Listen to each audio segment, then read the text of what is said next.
Hi, I'm Dr. Joanne Smith. And I'm Dr. Corinda Hankins. And this is a pod full of pediatrics. Subscribe here for more content. Or go to onecommunityhealth.org. Or follow us on One Community Gorge. And this is one where we talk about cough.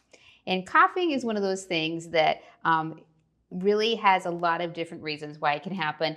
And some of them are serious and sometimes they're not. Yeah. And it's so many parts of your body can cause a cough, which is kind of always really interesting to me. And so many parts can be involved, but basically cough can come from, it's a kind of a reflex that your body has. Yes. And it can come from the respiratory tract, like upper, lower, or and upper come from your ear. Like I always cough anytime anyone puts anything in my ear. Yeah, that's a cough reflex. There's also, it can be in the heart, and stomach. All these different places can cause cough. There. And so when we talk about cough, this is going to be a long episode. and cough is a response to protect your airway, right? Especially in kids where their lung volume is smaller and so they can't cough very productively. So they just cough a lot more. Right. Well, and also they have, their muscles aren't as strong. So the cough, a lot of times is a protective mechanism to get stuff that's not supposed to be there out of your airways or to prevent stuff from going into your airways. And babies especially just don't have as good an ability to do that as older people. So cough, we talked about, can develop from a bunch of different places, but it primarily involves the respiratory system, which is a very fun system, right? It's my favorite. It is your favorite. So I get to nerd out on the respiratory system because it is kind of my favorite system of all. And I kind of always look at the respiratory system as kind of an upside down tree. So you have kind of the trunk of the tree, which goes all the way up and goes to the roots. You should have brought a whiteboard and markers, right? So you could draw this, yeah. Actually, there is one back there. But anyway, and then you have the nose, the posterior pharynx, the tongue and mucosa, all that kind of go down to where the big bulk of the trunk starts. And right before the opening to that is your vocal cords and your larynx, which is basically where the vocal cords go. And then they have this big old branch, which is the trunk, and then they separate out into all these kind of smaller branches, and then finally into what we call the alveoli, which is the leaves of the tree, which is actually where oxygenation takes place. Just like leaves do. Yeah, exactly. Right? Yeah, just exactly. And all of those branches are kind of supposed to be hollow. Right, pretty hollow. There's stuff inside them, but most of the time it's supposed to be hollow so that air can go in and out. And there's a lot of different reasons why that isn't always happening the way it should. And cough is actually one of those things that helps. You're trying to clear out this space. Clear it out, yeah. Right. And the most common reason kids will have cough is acute illness, like a cold, right? An upper respiratory infection, which are primarily viruses. And, kids, the stat is under 2 years old that you have approximately 15 viruses in the first few years. 5 to basically 10. 5 to 10 a year. Yeah. And the majority of those happen really in the winter, right? Or in the fall, winter, spring. And then each of them, and this is somewhat dependent on age because older kids will kind of be able to get rid of a cough or cold a little bit faster than younger ones like babies. But each of those lasts 5 to 14 days. Yeah. So if you imagine a baby less than 2 and they're getting let's say 7 on the smaller side colds a year, and each of those last 2 weeks, all of a sudden you're getting into half the year. Right, they're just going to be coughing. Yes, and that's totally normal, and that's how your immune system learns how to do things. Yeah. And they are mostly viral, but they can become secondarily infected or bacterial. And really how we determine when we worry about kids is how well they're managing that cough and cold symptoms. So if they have a lot of fever, if they're breathing a lot faster, they're using extra muscles. You're seeing their ribs all of a sudden as they're breathing a little fast. If you're kind of look almost like they're panting, or sometimes a little grunting.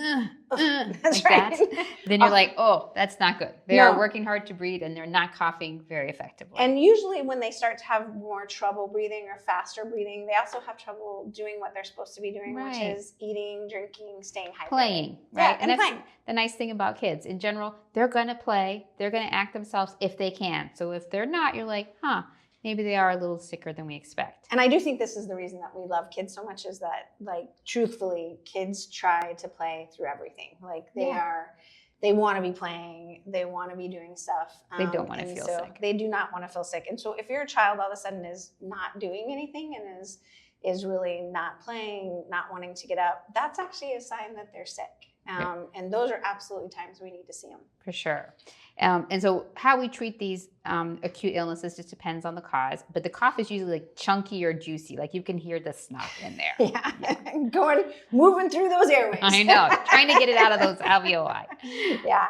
And how do we treat it? Like, typically it's supportive care, because again, most of these are viruses. We don't have any way to fight or cure a virus. You just have to get through it, and we help support them through it. And so that's with hydration. So if they really can't drink, then we help them stay hydrated. And that's one of the things you want to be doing at home, is making sure you're doing everything to be able to give them extra fluids. Right. So definitely nursing, Pedialyte, water if they're older.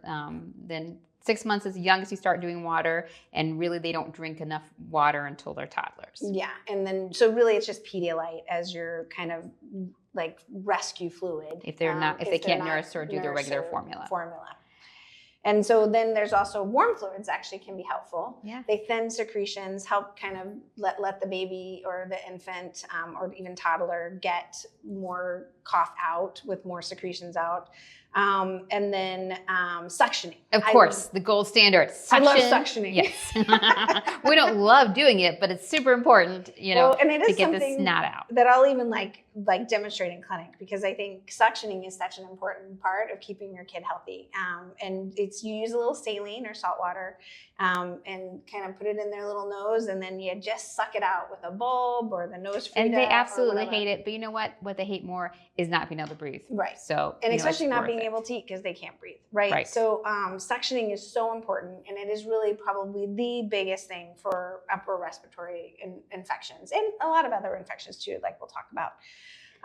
The only thing proven to help a cough in children less than 12 is actually honey. Which we don't do until they're 1. Right, they do, and that's because of the botulinum toxin, which can be found in botulinum toxin, and that can be found in honey. And so we don't do that until 1, because even a tiny bit in babies under 1 can cause problems. Whereas if you get a tiny bit in older children, it's okay. But honey is safe for 1, and it's really, really helpful for coughs. Right. It helps as a cough suppressant. And we don't recommend any other cough suppressants or medications in other children. And the major reason is that, like we said, cough is actually important. We don't want to suppress it. We want it to be happening less because we're treating the cause, but we want them to actually get all that mucus out. Right. Because if you aren't coughing, you often will not then breathe well. Right. So, breathing is important. So coughing is an important way that we actually help keep kids from getting sicker. And so all those other medicines that we used to use as cough suppressants, like a long time ago, they used codeine or like narcotics or Phenergan, which is another medicine that they used for it.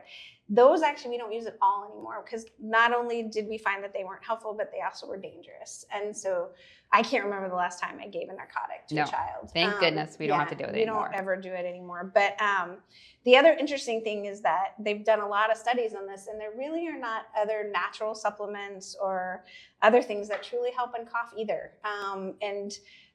There's a lot of information, because it's actually a really big business, and like over-the-counter medicines to help with cough and that type of thing. But most of them don't work, and some of them can be quite dangerous. And we're going to talk a little bit about that at the end when we talk about treatment. But just so you know that's actually what the studies show. So another pretty common cause of cough is croup. Yeah. And croup is a disease where they have this terrible barky cough. And it's the weirdest thing, you put your baby to bed and maybe they got a little bit of a cold, but they're not really that sick. In the middle of the night, you wake up, you're like, what is that sound? Yeah. And you're like, is there an animal in my house? What is happening? Yeah. And it's that croup. Dog or seal like bark. It's like, yeah. Yours is much deeper than mine. But it is like characteristic. You know it when you hear it, and it is scary as hell. It is. And, it's scary to parents. It's scary to the kid, right? Yeah. Like, they're like, what is happening to me? And you try to remain calm, because always as a parent, if the kids see fear in you, they go, oh my God, what's happening? And then they get more scared. So you're just try to remain calm. It's okay. And when they are more scared or agitated, it actually is worse for Croup. And sometimes they have more trouble breathing. Progress into stridor, which is where the airway gets more narrow and they make this little sound. Yeah. And then you're like, oh, that's not good.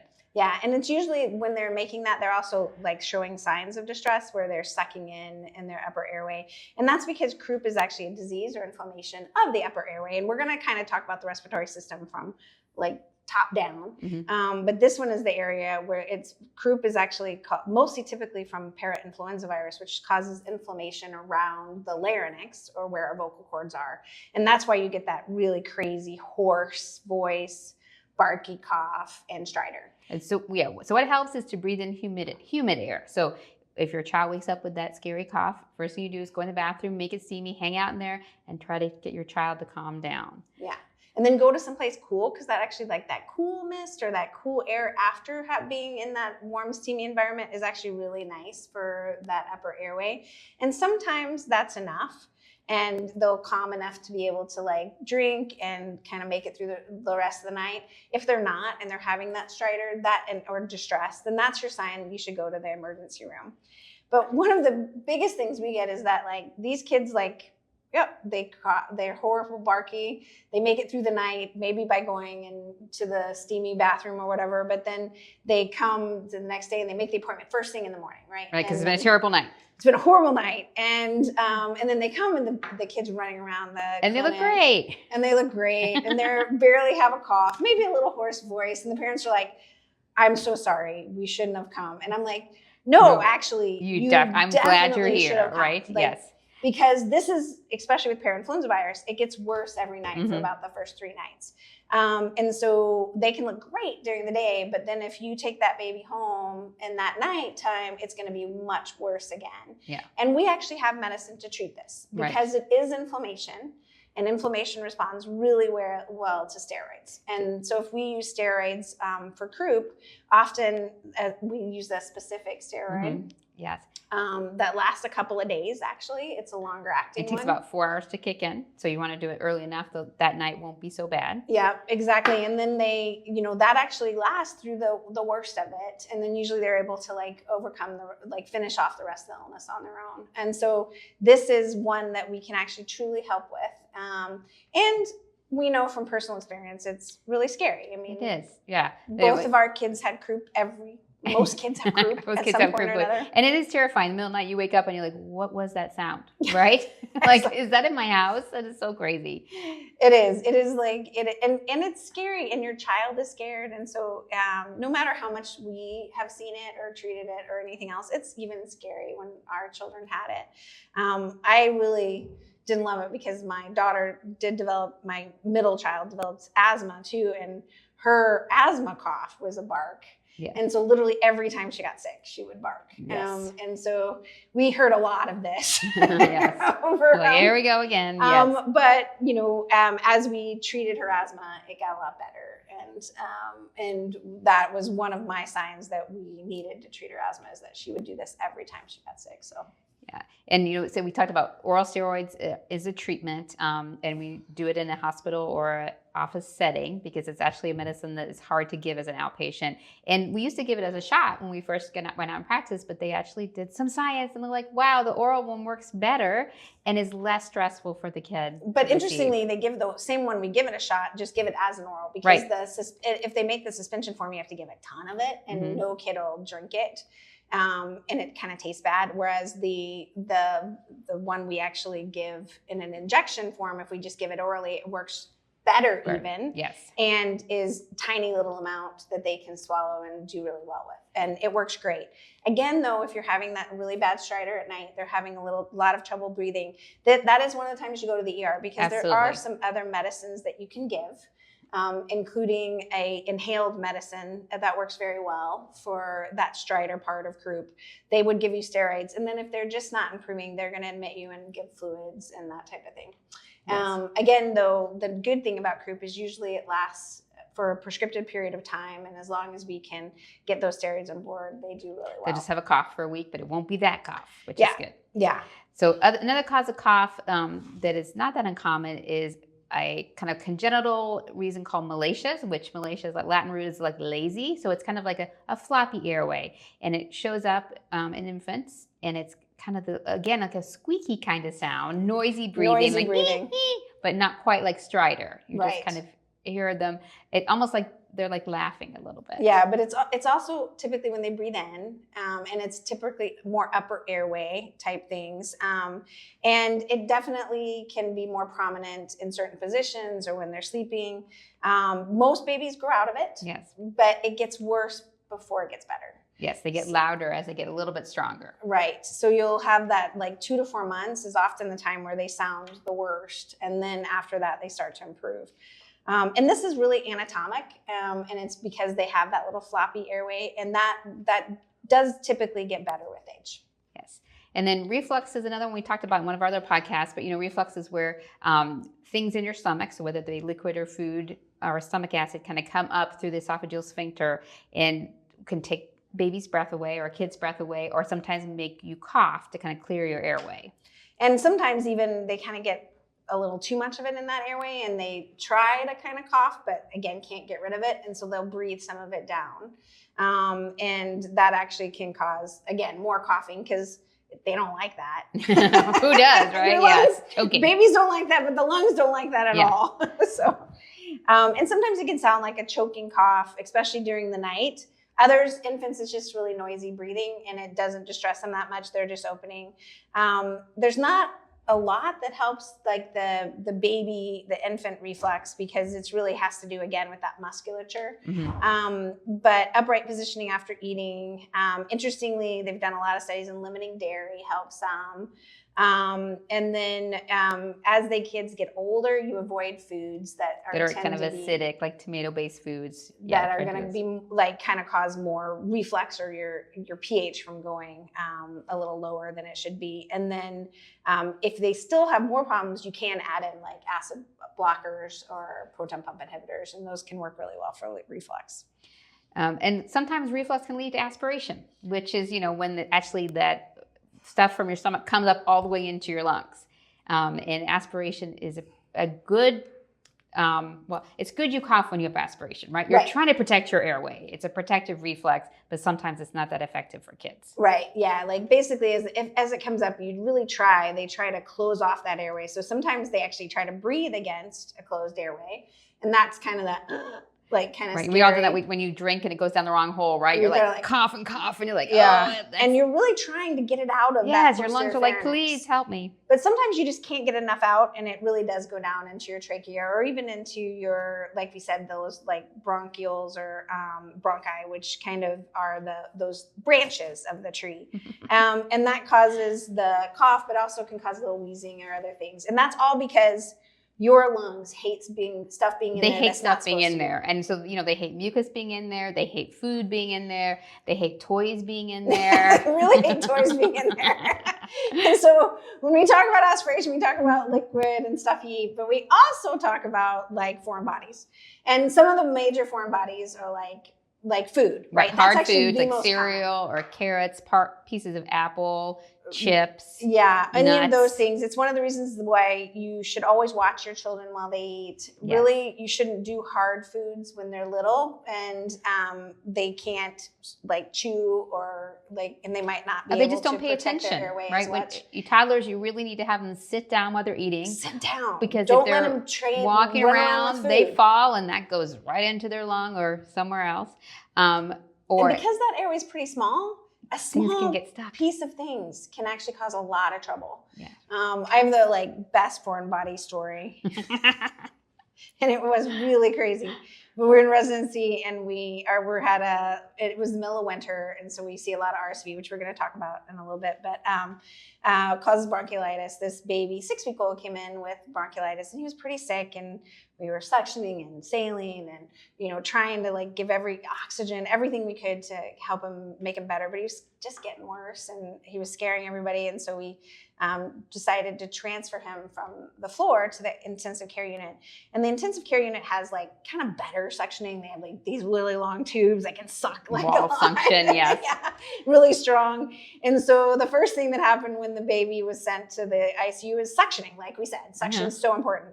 And so the nurse used one of the big long suctioning, and when she pulled back, there was a Lego. And this was like a 6-week-old. How did the Lego get in there? Did they have a 2-year-old at home? Yes. So they did have a 2-year-old at home. Exactly. And the 2-year-old fed the 6-week-old. That's why you never trust toddlers alone with babies. They're like puppies. You can be around, but we can never trust you alone.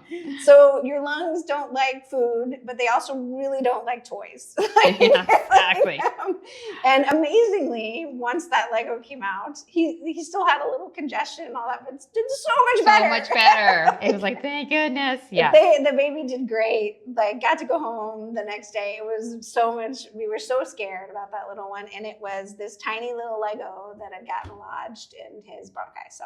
Yes. Or the posterior pharynx. So that when kids are coughing and you're like, we don't know why they're coughing, it's always a good idea to be like, did somebody feed this baby something? Or did they feed themselves something? How many toddlers I've seen with a coin in their lungs because, they try to eat it and then choked and then that coin went in their lungs. Well, and you had the one where like, how in the world? Yeah, there was in residency when I was in the emergency room one time, another fellow resident came in because their kid had been sick for a while, but all of a sudden the cough got way worse and they got a fever. So they came in and got a chest x-ray and they had a giant commemorative coin in their lungs. We're like, what? How did you even get that? I don't even know how that got there. But the other resident was so embarrassed, But you're like, you can't know what your kid's going to try to put in their mouth. So. No, and that's why we always just really watching your children, especially when they have anything that they could swallow or choke on. It's really important. And it is really important with feeding to, like, again, no, especially before they can chew and that, no hard things. And I really loved when I started feeding my children kind of harder things. I did the like mesh bag or the little plastic bag. It slows them down. Slow them down. And then they just kind of mush it out, really. And so they never get a big enough piece to like choke on. But even soft things, sometimes I call it the chipmunk phase. And it's like 9 months to 15 months. Yeah, 15, 18 months. Yeah. Yeah, where they like basically like they start being able to pick up things, which is so awesome. And they just start shoving up in their mouth. And I think they're just always in a hurry. They're like, I want to get down and play. Let me just get this over with. Yeah. And they just keep shoving and forget to swallow. Yeah. And then try to swallow all at once. But even a banana, which is really soft, if you get a big bolus of it, it can, again, close off an airway and have really trouble to breathe. And it is one of the most terrifying things for your child. So, like, again, like this is something most parents have to deal with at some point, at least in one of their kids. And I did it with my first with like a teething biscuit, and I was right there, but he'd done great with every other one, and then somehow got off a big piece and choked, and was terrifying. Like, and there's really, it's a huge fear.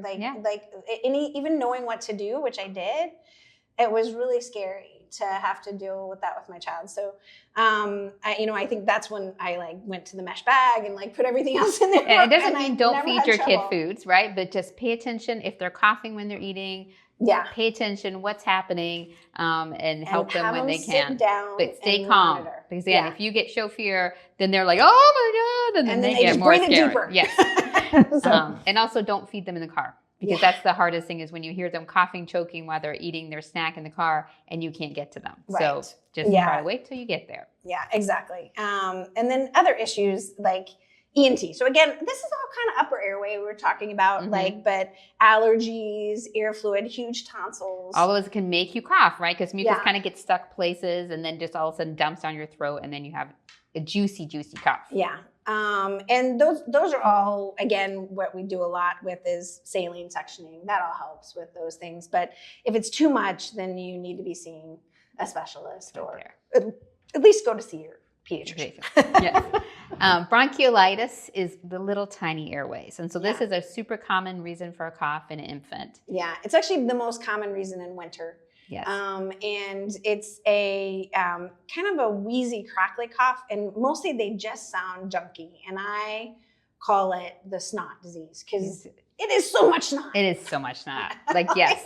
Like, how can a little body produce so much snot? It is huge. And it's just really hard for kids to like breathe and eat when they're all of their airways. And again, babies are these obligate nose breathers, which means that they kind of breathe while they're able to eat and all the other stuff. It's really cool, the whole mechanism and system. I love it. So cool. But if that nasal system is totally clogged, then all of a sudden they can't eat, right? Yes. Because they're trying to breathe through their mouth because they can't breathe through their nose, and they are miserable. And they start to have a lot of trouble breathing. So, and the number one cause of bronchiolitis is RSV, respiratory syncytial virus.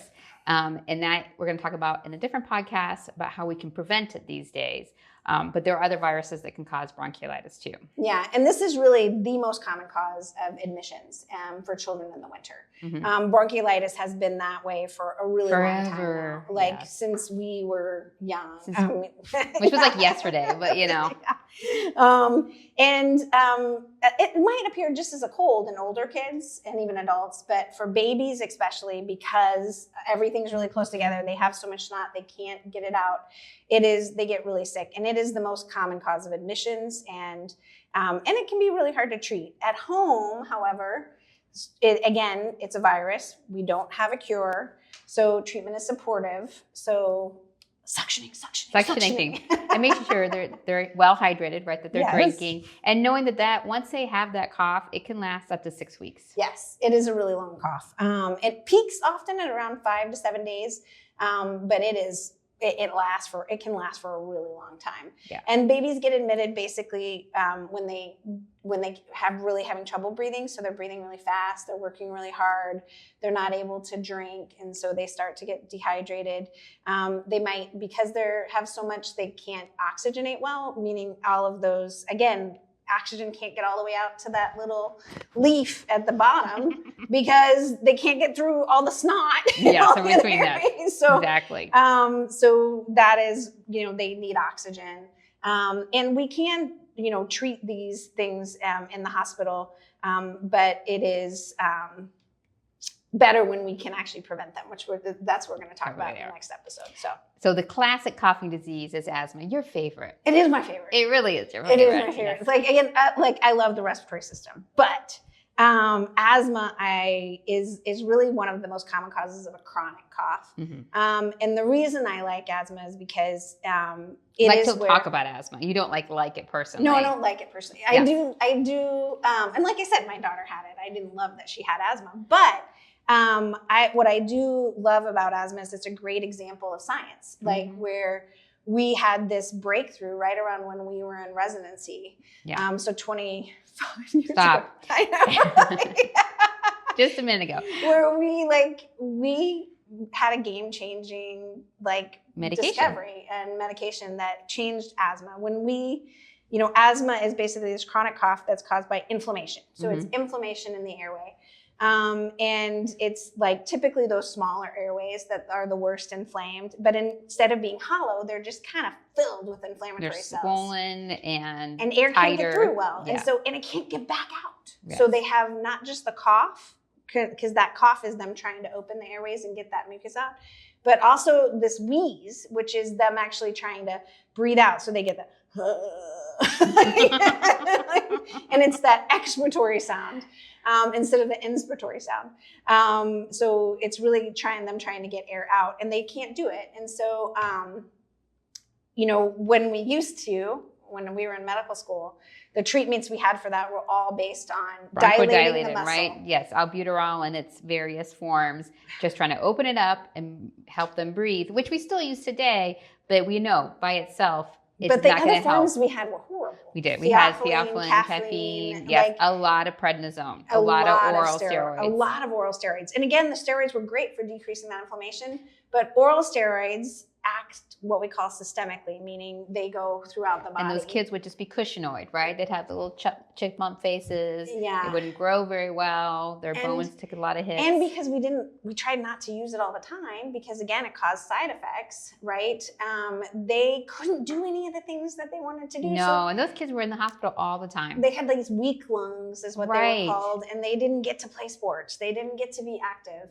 And then 25 years ago, these amazing doctors realized that, hey, what about if we treated the actual cause, which is that inflammation, but treated it topically? Directly. And directly in the lungs, Yes. and didn't use it in other places in the body. Instead of using the systemic oral steroid, let's do in what we call inhaled steroids. So you breathe them in and they work in the lungs specifically in those little tiny airways, and they stop that they're really inflammation. safe and really well tolerated. And they don't cause systemic side effects, Yes. and they treat asthma. Yeah. And so in our careers, Yes. this went from a really difficult to manage, like when children had asthma, they couldn't do any of the stuff they wanted to now children have asthma and it doesn't stop them doing anything. No, and it came along the right time because we both have a kid with asthma, that they were able to play their sports and able to do everything they wanted athletes, to. Right? Yeah, like, and it never stopped them. It never stopped them doing anything they wanted to do. And that's really why I like treating asthma so much, because this has been a game changer and a life-changing medicine for all of those children. Still do some oral steroids at times, but again, we can do a lot shorter courses, very less often, because we have these inhaled steroids, which don't have systemic side effects and work amazingly well. Yes. There's also some new kind of recommendations made, some smart therapy where they actually combine those with some longer acting bronchodilators, which can be especially helpful for those children who have trouble at night or with exercise. But again, inhaled steroids are the gold standard of treatment, because you have to treat that inflammation if you want to make asthma better. Yeah, and we do. We do. It's like amazing. It does. Which is why I like it.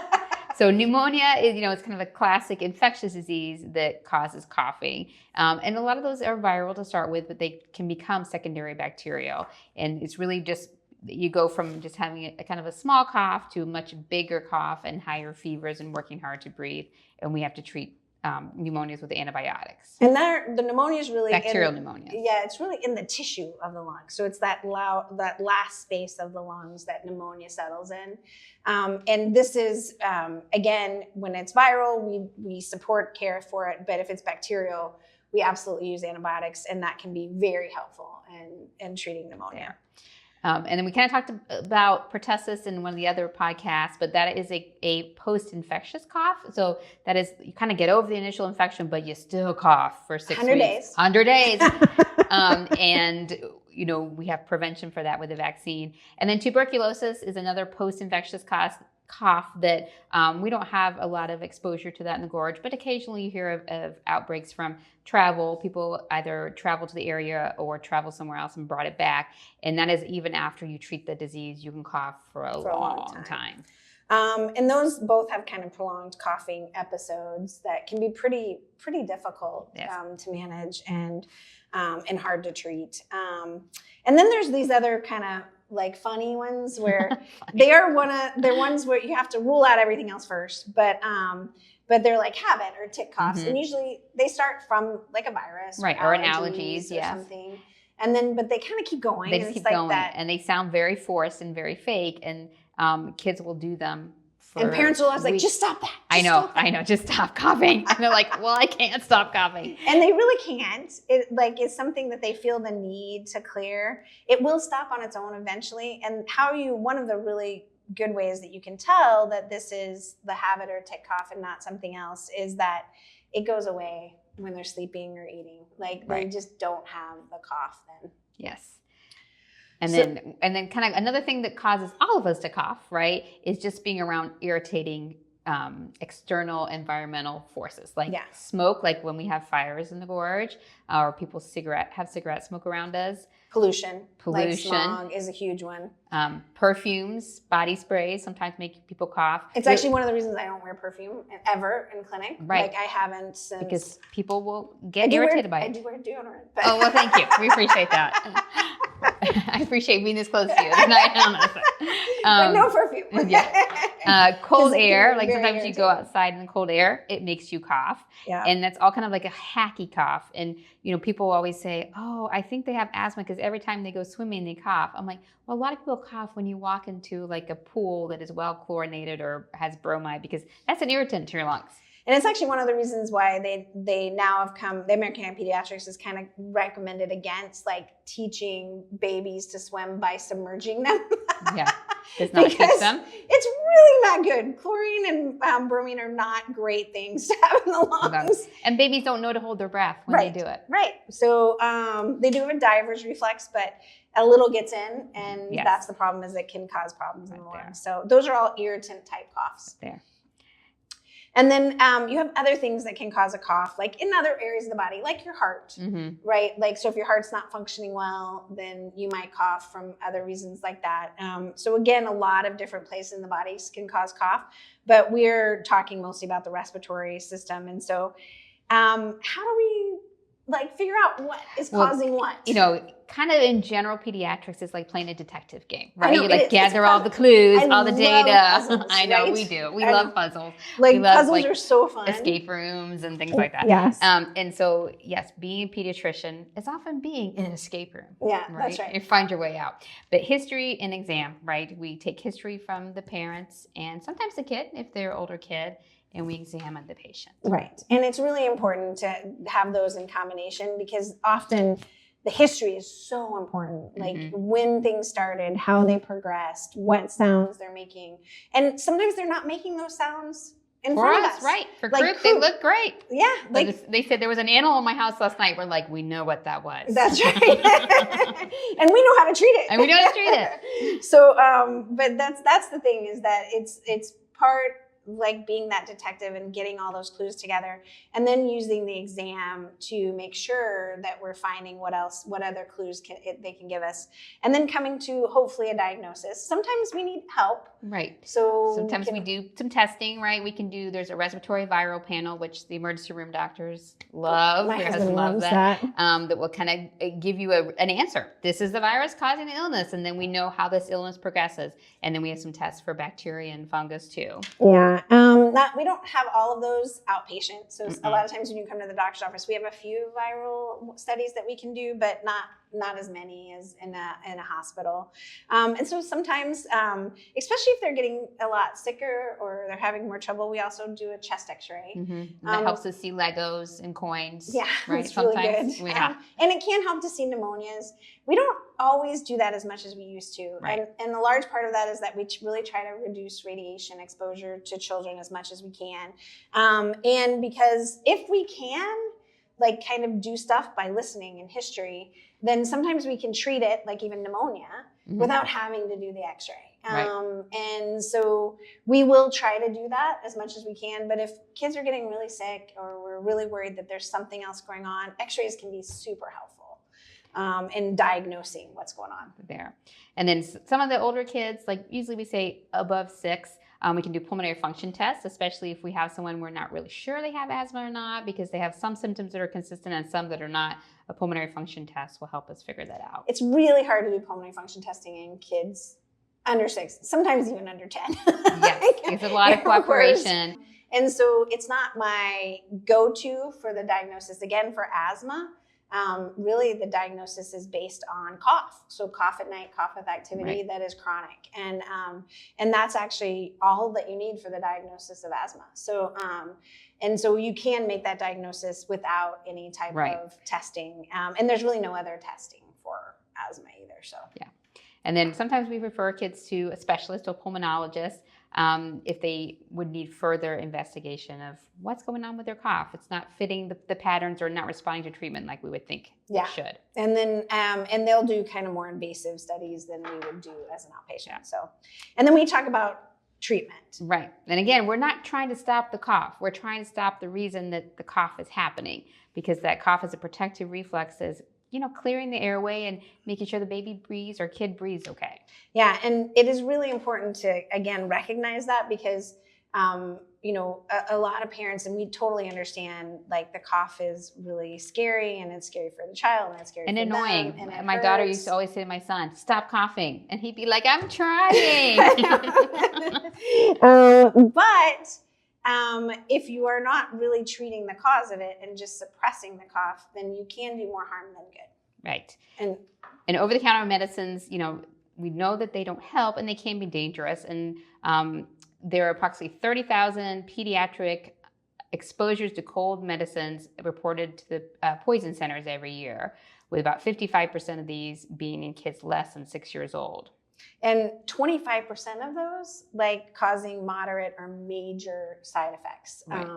And that's one of the reasons that pediatricians just do not recommend over-the-counter cough medicines of any kind. Honey, again, really well studied, and it is, for children greater than a year, one of the best things you can do for cough. But really the treatments depend on what the diagnosis is, and they can include steroids for things like croup and asthma, antibiotics for pneumonia, oxygen, fluids, like we all talked about. The other thing I wanted to add is that, there's also been a lot of talk about natural remedies for cough, or alternative medicines for cough. Things like zinc, or that when you get a cold, and that's going to help you get better all the time. And again, studies do not show that. Mm-hmm. Studies don't show that it actually improves the cough or makes the cold go away faster, not in children at all. And they can have side effects of those. They can irritate the stomach a lot. Zinc, especially if you're taking it orally, you can use it on the diaper area all you want. Yeah. Topically, it's great. But once you start ingesting a lot of it, and more than you would get in other things like foods. And again, foods are a great way to get high vitamin C is good in C. foods. Strawberries, oranges, get your immune system boosted up, but it won't help you with that illness then. It's getting your immune system in a better place, which means you need to do it over a long time period and keep the diet consistently healthy. Yeah, and again, you don't want to add too much of that, because those things do cause side effects. A lot of gastrointestinal upset and things can happen with those. And even studies on echinacea or other things your natural supplements have not been proven to be helpful, and they can have side effects, which is why doctors will really not recommend any over-the-counter medicine, any natural. Save your money for your local honey and for your extra fluids and your suctioning, saline, your nasal saline and your nose suction. Yes. Yeah. And if you do all those things, hopefully you'll be able to help us keep your child happy, healthy, and safe. I'm Dr. Joanne Smith. And I'm Dr. Corinda Hankins. And this was a pod full of pediatrics.